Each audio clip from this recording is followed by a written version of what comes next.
Aloe vera পাতা থেকে fresh ও প্রাকৃতিক জেল সম্পূর্ণ কেমিক্যাল ছাড়া খুব সহজেই ঘরে কিভাবে তৈরি করবেন সেটাই আজকে আমি দেখাবো। এর জন্য আপনার যেগুলো প্রয়োজন হবে সেগুলো হলো একটি ধারালো ছুরি, একটি চামচ এবং একটি ব্লেন্ডার, যেটা দিয়ে আপনি খুব সহজেই ঘরে অ্যালোভেরা জেল বানিয়ে নিতে পারবেন। আর আমি আজকে সেটাই নিয়ে এসেছি। আজকে কোনো কুকিং ভিডিও নয়, আজকে অ্যালোভেরা জেল কীভাবে আপনারা বাড়িতে সহজে তৈরি করতে পারবেন এবং অ্যাপ্লাই করতে পারবেন বিভিন্ন কাজে, সেটাই আমি আজকে আপনাদের সাথে শেয়ার করব। আশা করছি আপনাদের ভিডিওটা খুব ভালো লাগবে। ভালো লাগলে অবশ্যই লাইক করে দেবেন, কমেন্টে জানাবেন কেমন লেগেছে। আর আমার চ্যানেলে নতুন হয়ে থাকলে অবশ্যই সাবস্ক্রাইব করে নেবেন, যাতে নোটিফিকেশানগুলো সবার আগে আপনাদের কাছে পৌঁছে যায় আর আপনারা ঝটপট ভিডিওগুলো দেখতে পারেন। তো চলুন দেখে নেওয়া যাক আজকের রেসিপিটা। তো সবাইকে নমস্কার, সুপ্রভাত, গুড মর্নিং। আশা করছি সবাই খুব ভালো আছেন। তো চলুন দেখে নেওয়া যাক। আমি এই অ্যালোভেরাগুলো আমার গাছের, এগুলোকে আমি কেটে রেখে দিয়েছিলাম গতকাল। এটা কেটে রেখে আমি আজকে অ্যালোভেরা জেল বার করব। তার জন্য আমি গতকালকে খুব সুন্দরভাবে কেটে এটাকে ধুয়ে ভালো করে একটা চিকে মুড়িয়ে ফ্রিজে রেখে দিয়েছিলাম। আর অ্যালোভেরা পাতাগুলো কাটার সময় না অবশ্যই তাজা এবং স্বাস্থ্যকর পাতা কেটে নিতে হবে। তো এগুলোকে আমি গাছ থেকে ভালো করে কেটে চিকে মুড়িয়ে ফ্রিজে রেখে দিয়েছিলাম। আর আপনারা যদি সাথে সাথে ব্যবহার করতে চান তাহলে অবশ্যই অন্তত 30 মিনিট রেখে দিতে হবে এটাকে কেটে, যাতে ভিতর থেকে যে হলুদ রঙের একটা কষ বেরোয় সেটা বেরিয়ে যায়। আপনারা চাইলে এটাকে জলের মধ্যে উল্টো করেও ঝুলিয়ে রাখতে পারেন, ডুবিয়ে রাখতে পারেন। ডুবিয়ে রেখে 30 মিনিট রেখে এটার কষটাকেও খুব সহজে বার করে দিতে পারেন। আর এই কষটা বার করা অবশ্যই ভীষণ জরুরি, কারণ কষটা বার না করলে সেই যে হলুদ রঙের কষটা আছে সেটা আপনার অ্যালার্জি সৃষ্টি করতে পারে। আর তার জন্য অবশ্যই ওই কষটাকে বার করে দেবেন, দেওয়ার পরেই অ্যালোভেরা জেলগুলো বার করবেন। তো গাছ থেকে তাজা ও স্বাস্থ্যকর পাতা কেটে নেবেন। পাতাটি আপনারা 30 মিনিট রেখে দেবেন। এর ভিতর থেকে হলুদ রঙের যে কষ বা রস যেটা আছে সেটা পুরোপুরি ঝরে যাবে। এরপরে পাতাটি খুব ভালো করে আপনারা ধুয়ে ফেলবেন। চাইলে আপনারা আগের দিনও খুব ভালো করে ধুয়ে এটাকে রাখতে পারেন। তারপর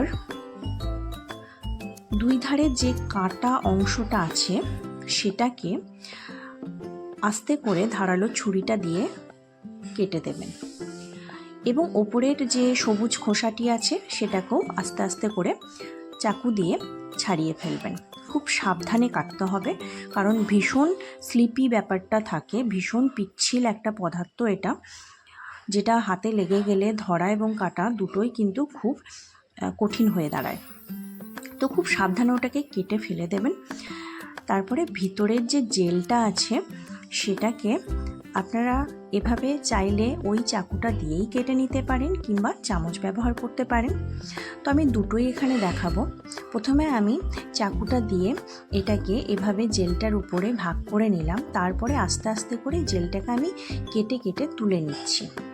এটা আপনারা করতেই পারেন খুব সহজেই, আর চাইলে আপনারা চামচ দিয়েও করতে পারেন। নেক্সট আমি চামচ দিয়েও কীভাবে বার করতে হবে সেটাও দেখিয়ে দিচ্ছি। আপনারা চাইলে যে কোনো দুটোর মধ্যে একটা করতে পারেন, কিন্তু খুব সহজেই হয়ে যায়। তবে একটু সাবধান থাকতে হবে যাতে চাকু দিয়ে হাতটা কেটে না যায়। তো এরম করে আস্তে আস্তে করে জেলটাকে পুরো ছুলে একটা পরিষ্কার পাত্রে অবশ্যই রাখবেন।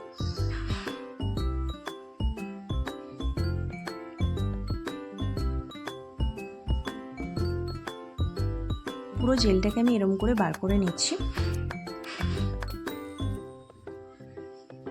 ভীষণ পিচ্ছিল একটা পদার্থ। তো দেখুন সুন্দর জেলটা বেরিয়ে এসছে। আর এবার আমি দেখাই, চলুন চামচ দিয়ে কিভাবে আমি জেলটাকে বার করছি। তো একইভাবে আমি দুটো দিক খুব সুন্দরভাবে কেটে নিচ্ছি।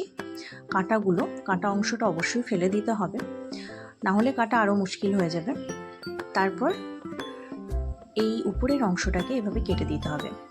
কম বেশি আপনারা সবাই জানেন কিভাবে জেল অ্যালোভেরার বার করতে হবে, এবং এখন তো প্রায় প্রত্যেকেই অ্যালোভেরা জেল ব্যবহার করতে জানেন। কেউ হেয়ারে ব্যবহার করেন, কেউ স্কিন কেয়ারের জন্য ব্যবহার করেন। তো এবার এই যে চামচে করে দুই দিকটা কেটে দেওয়ার পরে চামচে করে সুন্দর করে এটাকে আস্তে আস্তে করে আমি তুলে নেব। খুব সহজেই হয়ে যাচ্ছে, এমন কিছু কঠিন ব্যাপার নয়, একটু সময় সাপেক্ষ অবশ্যই। তো চলুন, এই যে এখানে আমার পুরো অ্যালোভেরা জেলগুলো বার করা হয়ে গেছে। খুব ভালো করে দেখে বুঝতে পারছেন একদম পরিষ্কার অ্যালোভেরা জেল বেরিয়ে গেছে। ভেতরের স্বচ্ছ জেলটি চামচ দিয়েও তুলে নিতে পারেন, বা একটা ধারালো চাকু দিয়েও তুলে নিতে পারেন, এটা আপনাদের ইচ্ছা। এবার এই যে জেলটা হয়েছে, এটাকে আপনারা যদি চান ডাইরেক্ট এভাবে ইউজ করতে পারেন, আর যদি চুলে ইউজ করতে চান তাহলে অবশ্যই পাতলা করতে হবে এটাকে। আর তার জন্য একটা ব্লেন্ডার নিয়ে নিয়েছি। এই ব্লেন্ডারের মধ্যে এবার জেলটা পুরোটা ঢেলে দেব। তারপরে এটাকে একদম লিকুইড করে নেব।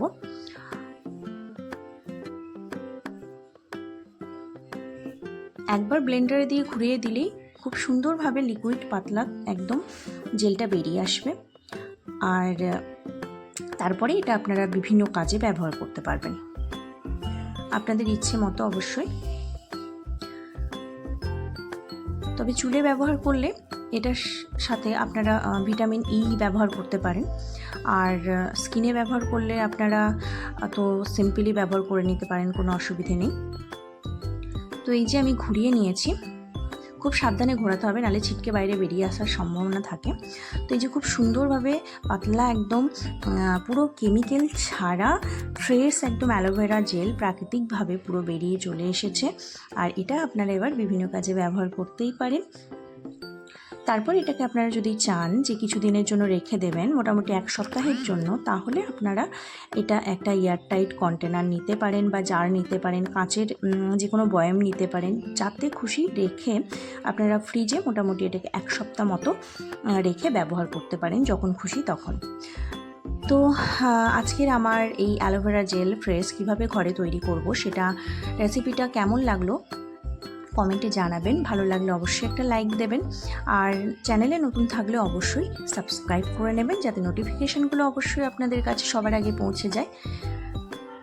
তো চলুন, আজকের আমার অ্যালোভেরা জেল বার করা পুরো কমপ্লিট। আশা করছি আপনাদের খুব ভালো লেগেছে। আজকের মতো আসি, আবার নতুন কোনো রেসিপির সাথে আপনাদের কাছে হাজির হব। ততক্ষণের জন্য সবাই সুস্থ থাকবেন, ভালো থাকবেন।